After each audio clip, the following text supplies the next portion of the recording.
Herkese merhabalar. Şu anda Webrazzi ofisinde canlı yayındayız. Ekranları karşısında yeni geçenler olabilir. Biraz önce Twitter üzerinden arkadaşlarımız gerekli bilgilendirmeleri yapmıştı. Umarım kısa süre içinde herkes canlı yayının başında olacak. Çünkü Webrazzi ofisinde çok değerli bir konuğumuz var bugün. Dünyanın en büyük anket servisi SurveyMonkey'nin hem kurucusu hem CEO'su Dave Goldberg bizimle birlikte şu anda. Kendisi ofisimizde. Canlı yayındayız. Onu tekrar altını özellikle çiziyorum. Canlı yayın esnasında sorularınızı sorabilirsiniz. Webrazzi hesabına veya bana Twitter üstünden sorularınızı atabilirsiniz. Webrazzi veya Arda Kutsal hesaptan atabilirsiniz. İkisini de takip etmeye çalışacağım burada. Ve sorularınız olursa Dave'e yönlendirebilirim. Tekrar özellikle belirtmek istiyorum canlı yayında olduğumuzu. Ekranlarınızı açtığınızda sorularınızı iletmeniz bize mümkün. SurveyMonkey Türkiye'ye özel bazı çalışmalar yapıyor. Türkiye'ye açılıyorlar ve bunun için de özellikle Amerika'da girişimcilerin ve yatırımcıların çok iyi tanıdığı isimden bir tanesi Dave Goldberg bizimle birlikte. Welcome to Turkey. Thank you for having me. Thank you for coming. Excited to be here. And thank you for coming to our office. Of course. It's a pleasure seeing you here and having you here. I was just telling a little bit about SurveyMonkey, but we better get detailed information about the company from you. Let's start talk about SurveyMonkey. What's it all? So SurveyMonkey, we are the world's leading online survey tool. We've been around since 1999, and I'll talk a little bit about that in the starting because I think that's interesting, but I'll come back to that. But basically, we help people collect data to make better decisions, and that could be about your business. It could also be about in schools, lots of different places, but you know, how do you collect data in a structured way to make a decision? That's really a survey. And so people write their own surveys on our service and send them out to people they have some kind of relationship with. It could be a customer, it could be an employee, it could be anybody that they have some knowledge and some relationship with. And then those people respond on our site and you get the data. And it's easy. It's either free. We have a free version of our product, or we have a paid version. But the paid version is very inexpensive. It's in Turkey, I believe it's 34 lira a month. So we are very excited to be here in Turkey and launching our Turkish site. We have had customers in Turkey using us on our English site. You've always been able to create. I was a user. Yeah, I am a user. Yeah, you've always been able to create surveys in Turkish and take them in Turkish, but the site was only in English, and we didn't have customer support in Turkish. So now we really tried to make this a good experience for all users in Turkey. How did you get involved with this business, with SurveyMonkey business? And also, you're actually an active investor on some other. I do some investing on the side, but my main job is running SurveyMonkey. I started my first company and I sold it to Yahoo, and then I did that. I stayed at Yahoo for about 6 years. And then I left, and I didn't know exactly what I wanted to do. And so I was at a venture capital firm as an entrepreneur in residence, which is a fancy title for figuring out what you want to do next. And I got approached by another firm and said, hey, we'd love you to help us take a look at this company, SurveyMonkey. And I knew the company, I had used it, I had taken surveys, but really wasn't familiar with the business. And we were fortunate enough about 5 years ago to buy control from the founder. He had never raised any money. He and his brother kind of owned the whole business. And he just knew it could be bigger, and he didn't know how to go about doing it. So we were able to buy control from him. He's still on the board. He's still an investor. He's a great guy. But he just was like, I've kind of taken it this far. And so I started, but at the time I started, which was April of 2009, we had 12 employees in Portland, Oregon. But the business was quite large, and it was already a very big company, but there just was not very many people. So now I've kind of built the team out. Cool. We're mostly based in Palo Alto, and we have about 280 employees today. Cool. I'm going to tell you a couple of words in Turkish and then Yeah. get back to questions. Ekranları yeni açanlar olabilir. Şu anda Webrazzi'de canlı yayındayız. Dave Goldberg konuğumuz, SurveyMonkey'nin CEO'su Dave Goldberg. Amerika'da çok da tanınan bir isimdir bu arada. Yaptığı yatırımlar var. Onları ileride sonra sohbet esnasında konuşuruz. Bir başka özelliği var bu arada Dave'in. You don't mind me mentioning about that part of your life. Okay. Bir başka özelliği var Dave'in. Dave aynı zamanda Facebook CEO'su Sheryl Sandberg'in de eşi oluyor bu arada. Öyle bir ufak bir detayı da size paylaşıyorum. I just gave that little information about Sheryl.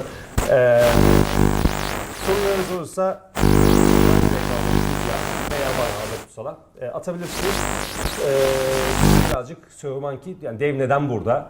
SurveyMonkey Türkiye'de ne yapıyor? Konuşacağız. Okay, now we can talk a little bit about why you are here and what are you doing here? What's the reason of being here? So we've seen a lot of interest in Turkey for a while. We've seen it continue to grow despite the fact that the site was only in English. Yep. And obviously some of that has to do with just the international nature of this country. There's a lot of people that are fluent in English. But we think there's obviously tremendous potential in Turkey as a market. Obviously, internet penetration is growing dramatically. You have a very young, dynamic population. And so when we look at where our growth is going to come from in the future, we're very focused on international. And in particular, markets like Turkey, where we see that people are starting to switch from physical to digital in general. And as everyone gets a smartphone or a tablet, or both, exactly, the need to sort of collect data is great, and the ability to do so with our tool is very good. I mean, I think, if you think about when you take a survey on paper, it's expensive, it's time consuming. You've got to distribute the paper survey. You have to collect it. You probably want to enter it in a computer. All those things are very hard, so people don't do it. Yep. So to some degree we're replacing paper and pencil surveys, but a lot of times we're replacing nothing. It's sort of like people weren't doing it because it was too hard. Yep. And so by making it easy and either free or low cost, people can gather really interesting data from their customers. I think, if you're a startup in particular, what is it? How does this name work? Is this product something people are going to want? I mean, you need a lot of information from people, and so this is a really good tool to do that. Cool. So you launched in Turkey now. Yep. And you have a Turkish site currently. And like when people log into SurveyMonkey.com, they automatically get forwarded to tr.surveymonkey.com, so they can see the Turkish site. Yeah. Even if they've been using the English site, they can now use the Turkish site. And there's a Turkish pricing as well. Yep. So I think you're launching it today. I mean, today or tomorrow you're gonna be launching it, yeah? We're live today, but technically tomorrow is the official press release and stuff. But we're live today, yes. So before your official press release, you're here at our office, which is a really good pleasure for us. So an important question is, you launched your Turkish site today, but are you planning to have an office here, or? We're not planning to have an office here. We don't generally put offices in any of the countries that we operate. How many countries are you operating now? I know it's a quick question, but we have customers in every country in the world at this point. We are now in 16 languages. I think about 39 currencies. Wow. that we offer. It's not an easy operation. No, it's complicated. We really only have offices in Europe, in Lisbon and Luxembourg. Lisbon is where we do our customer support from, and then basically everyone's in the U.S. So it's a very because we don't have salespeople, because people just come online, sign up themselves, and then if they pay, they put their credit card in. It's a pretty efficient thing. And so it's not to say we'll never have salespeople, but we don't have salespeople anywhere, and so that's the thing you would think about opening an office to do. I'm checking the Turkish site now, Turkish SurveyMonkey, and there are like 4 plans One of them is basic, which is free. Yep. Second one is select, which is 34 Turkish liras per month. And the other one is gold, 449. And there's one more called platinum. Yeah, and those are on the annual basis only. So you 449 lira per year. Yeah, that's per year. Okay. Yeah. Okay. So those two are per year, and then 34 per month. So the gold plan is really kind of great value for people. You can really run as many surveys as you want to as many people as you want. It's unlimited usage. It has a bunch of other features. Is really good. I mean, we wanted to.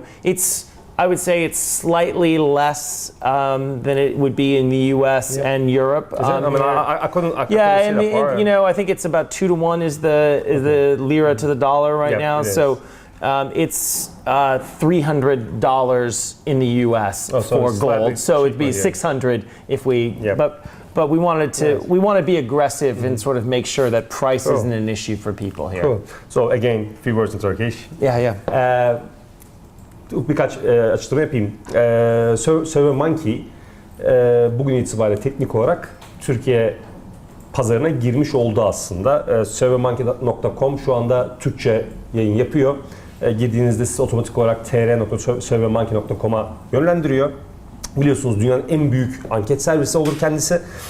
Türkiye pazarına girerken ücretsiz paketleri var. Bunun dışında 3 tane tabii ki ücretli paketleri var. Ücretli paketlerde de fiyatlar Amerika'ya kıyasla biraz daha aşağıda tutulmuş. Onu şimdi konuşuyorduk. Amerika'da 300 küsür dolarlık olan, yıllık ücret 300 küsür dolar olan paket bizde 4 küsür lira gibi kurgulanmış. Ama dediğim gibi ücretsiz pakette var. Türkiye'de bir ofis açmıyorlar çünkü dünyanın hiçbir yerinde ofis açmıyorlar. Şu anda 16 languages you operating. Yep. Now with Turkish, 16. 16 dilde şu anda hizmet veriyorlar. Türkçe de bunlardan bir tanesi oldu. Ekranları yeni açanlar olabilir. Dave Goldberg, şirketin CEO'su. Şu anda bizimle birlikte burada. Okay, so when did you first launch in a country other than US? Yeah. When was it? About 3 years ago, we launched our first international site. So when I joined almost 5 years ago, everything was in English. We only had customer support in English. You only pay us in US dollars. And we had customers all over the world, but it was not easy for them. So we said one of the big opportunities was to be much more global as a business. And so to do that, we needed to, first of all, get in the local languages and provide customer support in local currencies. So we launched in Dutch first. Why? It's not exactly the first thing. We had a lot of customers already in the Netherlands, and we felt if we kind of got it wrong and we didn't quite get it right, people are very English capable and English fluent, so we would sort of have some, and we didn't have customer support in Dutch originally. We just translated the site, so we needed to be able to deal with the customer support still in English. So, but we've launched in most of the major European languages and Asian languages at this point in time. But we'll be launching more countries. We think we think most of our business over time will be outside the U.S. And today it's about a third of our business is outside the U.S., but it's growing twice as fast. So I was going to ask why you started to go international and what was the reason, but you already gave the answer. Yeah, I mean, I think particularly for companies like ours, and when you look at other companies that are sort of similar to us, like a Dropbox or Evernote, and a lot of companies that we're similar to, we have tools, and those tools are universally necessary, how you use those tools might vary slightly by market, but generally the tool is useful and necessary all over the world. And so I think people are going to think about building these businesses globally from the beginning. Yeah, but actually, you are the founder, also like a CEO, and you are going international. So I'm going to ask a couple of questions about entrepreneurship and like company building and stuff like that. So what should startups keep in mind when they think about going international? What's the main thing? I think you want to think about, certainly it depends on the kind of business you're building. And obviously, I think a lot of times in some countries like Turkey, where you have a big domestic market, it's easier to go build for that domestic market first, and that makes sense. And a lot of times in companies that have been successful here in Turkey, a lot of companies in the e-commerce space, media, all things targeted at the local market. I think over time, you want to start to think about international. If you didn't design things up front to sort of accommodate that. So I don't think everyone should be global on day one, but you want to build your products and your site and your architecture and everything to accommodate that global expansion, even if it's not for 5 years, because it's very painful if you didn't build it in upfront. And so I think it seems crazy. Wait, it's 3 guys in a small, apartment building a company. How can I think about being a global business? But that's exactly when you want to at least think about coding, think about design, think about those things that someday, if we're successful, we're going to want to be doing those things. And so I think it's more understanding that at the beginning, as opposed to, I don't think most companies should go global on day one. What's the difference between being a founder and the CEO? I started my first company. It was in online music when I was 26. I started my apartment with my friend from high school. We borrowed money on credit cards. We were very early, 1994, so 20 years ago. And when you're a founder and you don't know what you're doing, everything is trial by error, and you make a lot of mistakes. And we made a lot of mistakes in my first company, but despite that, we made it work. I mean, you are usually more brave if you are like so young and don't have any clue about anything. Exactly. And so you take risks, and you have no choice but taking those risks. And sometimes they work, sometimes they don't. I think most people need to go in as a founder, as an entrepreneur, knowing that most companies fail.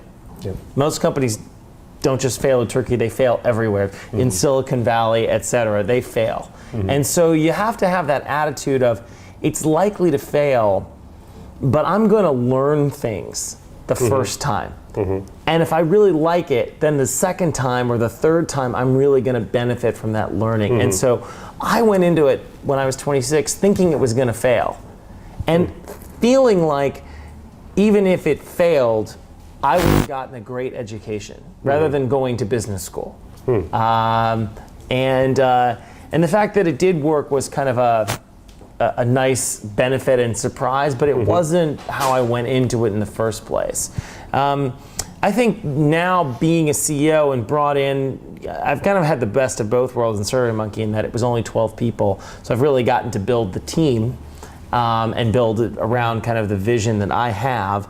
But I started with something that was already there. And the hardest part of starting a business is the first year or two, where you're trying to figure out what the market opportunity is, what the product is, and all those sort of things. So I didn't have to do those things with SurveyMonkey. I've been able to grow the business from where it was. And the other thing I was able to do, which I think is very hard for startups, I was able to hire people who were very senior and very experienced into what looked like a very small team, but knowing we were going to scale quickly and I was going to need that senior level. But in my first company, I couldn't hire people very easily who were going to scale. I had to hire the best person I had for that job at that moment in time. And what happens in a startup over time is sometimes the company grows faster than those people. And so you have to bring in people on top of them, and there's a whole bunch of sort of organizational layering that goes on, which I didn't have to do because I already had a business that was profitable and growing, and I just didn't have a team. So I was able to hire people at a much more senior level up front. Yeah, we started talking about SurveyMonkey, but now we're talking about more like an entrepreneurship lesson. No, I'm happy to do that. I'm happy to do that as well. Like, I think our audience would love this kind of conversations. Again, a little Turkish, break. go ahead. Sorularınız varsa Twitter üzerinden Webrazzi'ye veya Arda Kutsal'a gönderebilirsiniz. Bir şeyler geliyor, onu görüyorum. Biraz sonra döneceğim o sorulara. Ya çok keyifli bir sohbet oluyor. Umarım siz de keyif alıyorsunuzdur. Çünkü SurveyMonkey'nin Türkiye'ye açılması, Türkçe sayfasını açmasıyla başladık konuşmaya Dave Goldberg'le. Ama şu anda konu biraz daha böyle girişimcilik ve CEO olmak tarafına geldi. Çünkü kendisi daha önce çok genç yaşta bir şirket kurup o şirketini Yahoo'ya sattı. Ondan sonra çeşitli yerlere yatırımlar yaptı. Şu anda SurveyMonkey'nin CEO'su, çok küçük bir ekibi aldı, büyüttü. Şu anda işte 16 dilde 30 küsur farklı ülkede hizmet veriyorlar. O yüzden ondan aldığımız aslında o girişimcilik tecrübesi burada çok hassas bir önem taşıyor. Umarım keyif alıyorsunuzdur. Sorularınızı sadece SurveyMonkey olarak değil, biraz daha girişimcilik ve yatırım tarafında da aktarabilirsiniz. Onu şimdiden söyleyeyim. So you said that there were only like 12 people working at SurveyMonkey when you started, and how many people working now? 280. 280. And you just received a huge funding actually, like Yes. do you want to tell? Yeah, about so that? I mean, so SurveyMonkey has been profitable since its beginning, and that's why the founder never raised any money. And we have done quite well, but did not think there was a lot of benefit to us in going public at this point in time. Not to say we won't ever go public, but we just didn't think there was a lot of value to going public. But we had created a lot of value in the company since we'd invested, and we wanted to be able to get investors and employees cash for their shares. And so we did. We raised $800 million. $800 million. 800 million, 450 million of equity and 350 million of debt. Cool. And we used that money to buy back shares from the employees and the investors. So it was all what we would call secondary. There was no money that went into the company. It was all just using that money to buy shares from the employees and Instead of investors. going for an IPO, you did this and received the equity. Yeah, and Perfect. so What's the valuation now? the valuation, we finished that transaction was $1.35 billion US. Do you know what's sexy? Cool, $1.3 billion. Yeah. Great valuation. You can add that to the story, guys. And like totally $800 million. It's one of the larger amounts raised in a private transaction. I think so. Yeah, and we brought in investors, and this is one of the learnings also I had over time, as being from my first company to now. In my first company, I had some very good investors, and I also had some very bad investors. But I didn't really understand the differences and how how important a good investor is, and how detrimental a bad investor is. So with SurveyMonkey, in learning from my mistakes, I've really tried to only have good investors, and so far I've been very fortunate with that. But I wanted to have investors who had a very long-term financial perspective, and my original investors are fantastic, and I have a great relationship with them. But they have a fund, and they need to return capital to their investors over a period of time. And so I looked for people for this financing who not only wanted to invest in SurveyMonkey, but wanted to invest and necessarily be in SurveyMonkey for a long time. So Tiger Global, who's probably one of the more successful international internet investors, and because international is so important to us, they've been a great partner. They have many investments here in Turkey. Exactly. Yes. We're going to Trendyol next, and so yes. And then I invested more personally, so I didn't take money out. I put money in. And then we also got Google to invest, a new group at Google called Google Capital, which is doing larger, later stage investments. Cool. So, I mean, there are so many questions I want to ask. Sure. But I quickly checked Twitter questions and some comments. I'm going to get back to them. But first of all, there's a comment, not a question. Actually, a question and a comment. Cem Hürtürk, founder of Senloop, he says that SurveyMonkey is launched in Turkey officially, But the thing is, the company they acquired, Woofu, they don't accept registrations from Turkey. Maybe you don't know. Yeah, and we have no. I mean, Woofu is one of our. He's a big fan of Woofu. Woofu is our business. Oh, you should be able to register from Turkey. I don't think we take payments in Turkey. Yeah, okay. So that's really the issue. One of the things, Woofu is a form tool, and we acquired it about 2 years ago, and it's a great tool to build forms for your website, and so you should be able to sign up and use Woofu in Turkey, although the site's only in English today. But I don't think we can actually accept payments through Woofu in Turkey. So that's the issue. There are a couple of questions. I'm gonna just put them all together and ask that. People are asking about being able to do offline mobile surveys, first of all, and secondly, asking about using social media and SurveyMonkey together. What kind of features you have? Yeah, so I mean, we've done a lot of work to make the survey response form very optimized for mobile, so you can take it on a tablet and on a smartphone. We don't have today the ability to do it in an offline mobile mode. It's something we're looking at. Although more and more people are connected these days all the time, so the need to be offline and take a survey on mobile seems to be going down. But it's something we're considering, but we haven't built that. But certainly mobile surveys is a big part of what people use us for. In social media, absolutely, it's a huge part of how people use us. We have an embed where you can embed your survey in a page, and we have a special one to embed it in your Facebook page. And so we see a lot of usage of that embedded product. People embed us in their blogs, etc., so that you can take the survey right there. Okay, so I'm a big fan of SurveyMonkey, by the way. I use the service for a long time, and now we are really considering using it for our professional purposes as well, because we have this service called Webrazzi Pro, which is like data aggregator. Yeah. And we are planning to publish some research and reports there. And currently we use our own platform to do that. But what we are planning to do is use SurveyMonkey, and especially if it's possible, because I know that you only provide in US, we need like a panel audience. Right. Yeah. Right. You only have it in US. Today now. we only have it in the US, although we have some partnerships with some people that provide it outside in other countries. And so we will certainly, based on your interest, and I'm sure there'll be interest from other people, look at opportunities to get panel for people in Turkey. I think what we're concerned about is a lot of the some panels in some countries tend not to be of very high quality. And we would want to make sure that if it's not our own panel that we're using, that we're giving people high quality respondents. But it's certainly something we'd love to provide in Turkey. Perfect.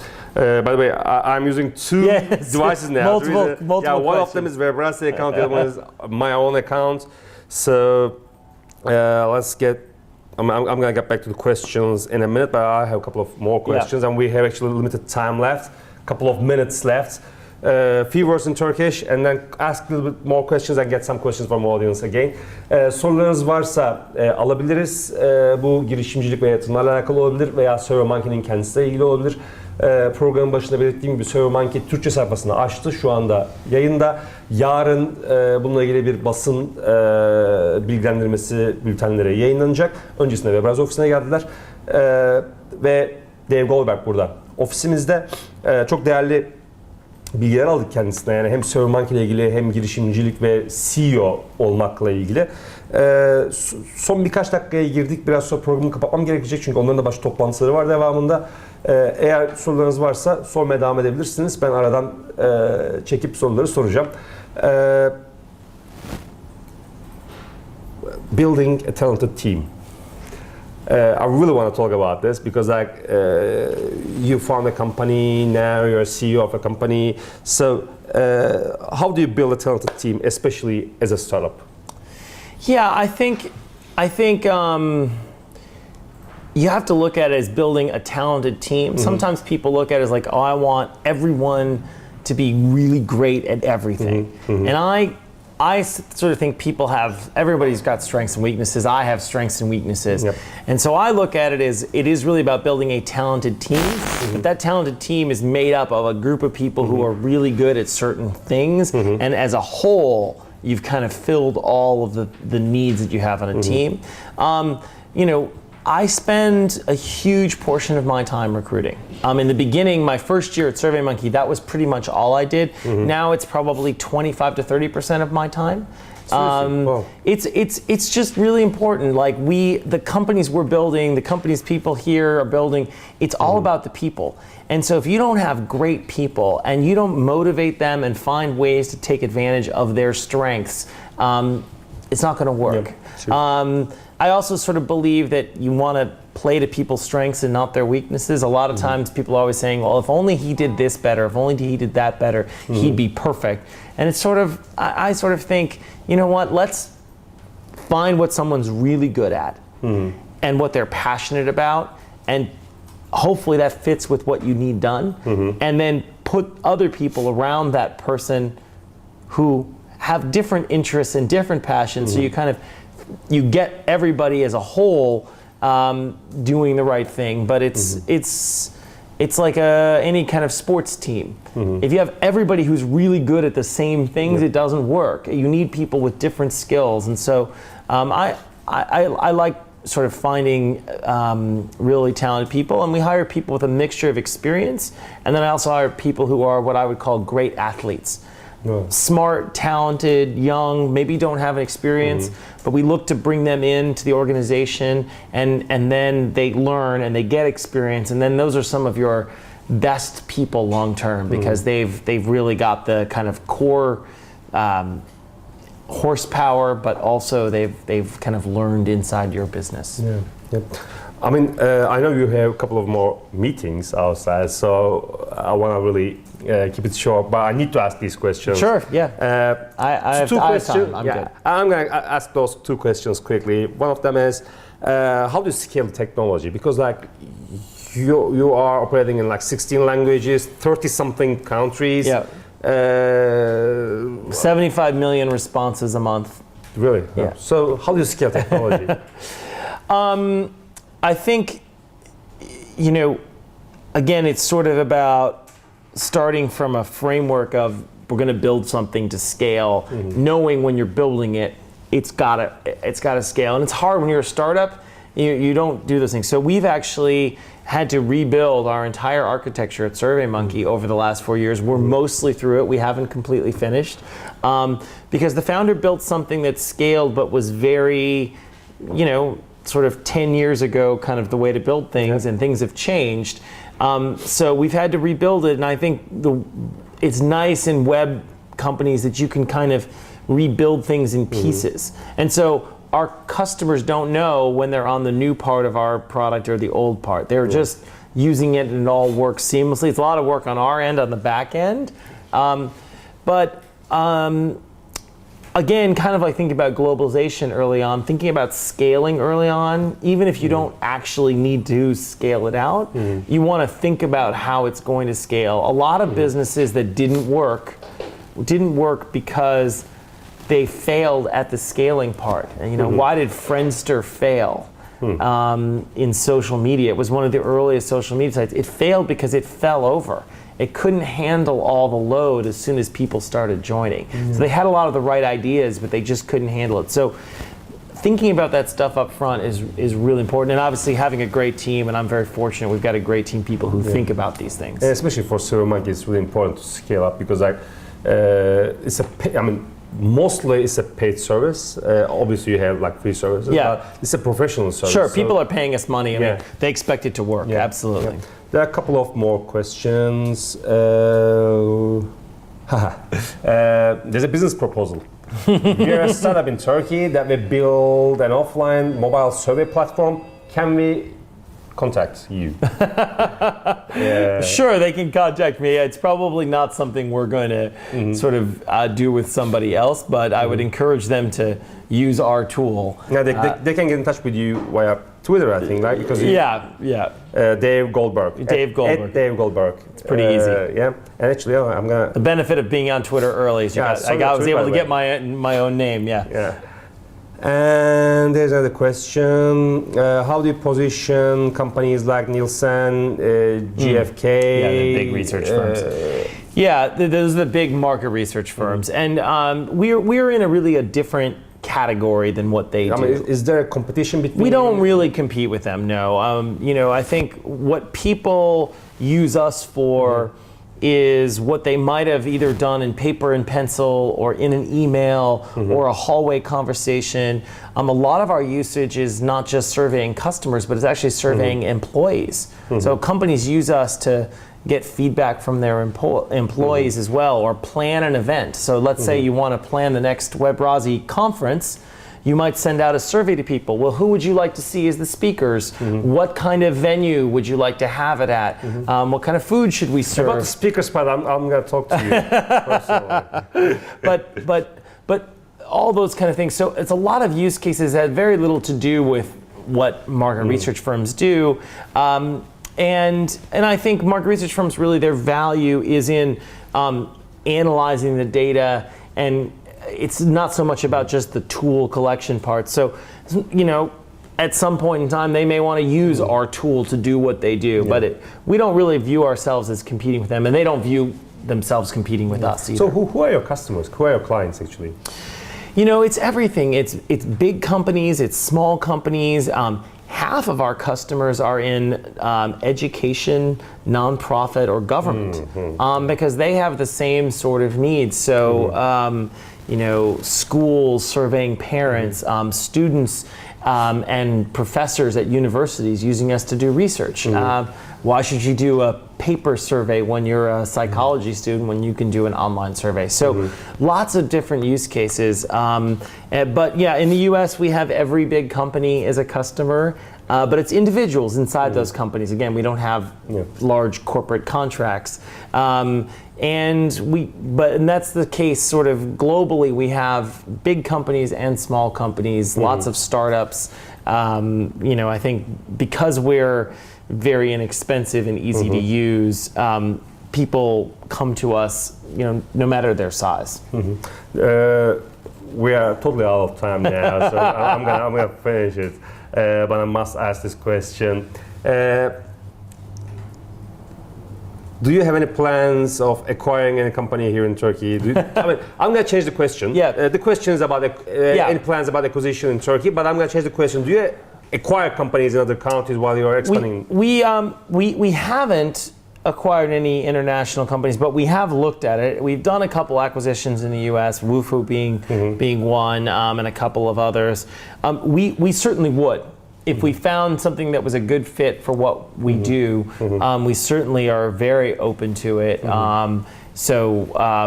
has to be something that makes sense for us. But yes, whether it was Turkey or someplace else, absolutely. We look at a lot of things. We probably look at about 100 companies a year.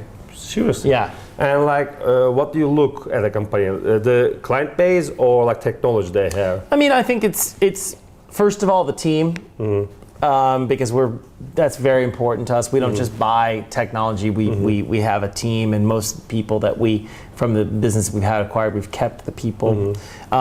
Technology is important, and customers, and sort of the use case that those customers have, and how it fits with our business. I can talk for a couple of more hours with you, definitely. It's really great talking to you, but we need to finish. Nope. I'm all right, I can go on, but you have meetings. Absolutely. Your colleagues are looking at me. So, one last question. What's next for you and SurveyMonkey?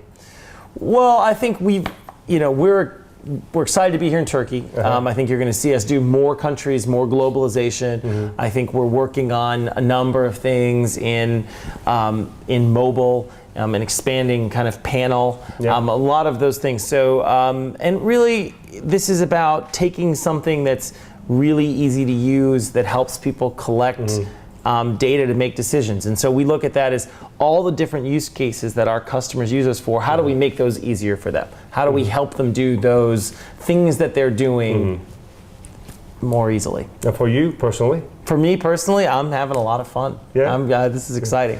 It's really great having you here, Absolutely. being at our office. I mean, like, it's good to see SurveyMonkey launched in Turkish. It's a good thing to see.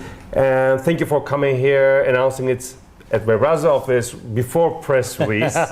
Thank you. And I hope you good luck in Turkey, and you have this launch event tonight. Yes, Actually, yes. I'll be there as well. Great, awesome. And so, thank you for coming. Thank you for having me. Umarım keyif almışsınızdır. Dave Goldberg'e çok teşekkür ediyoruz geldiği için tekrardan. SurveyMonkey Türkçe'yi açtı.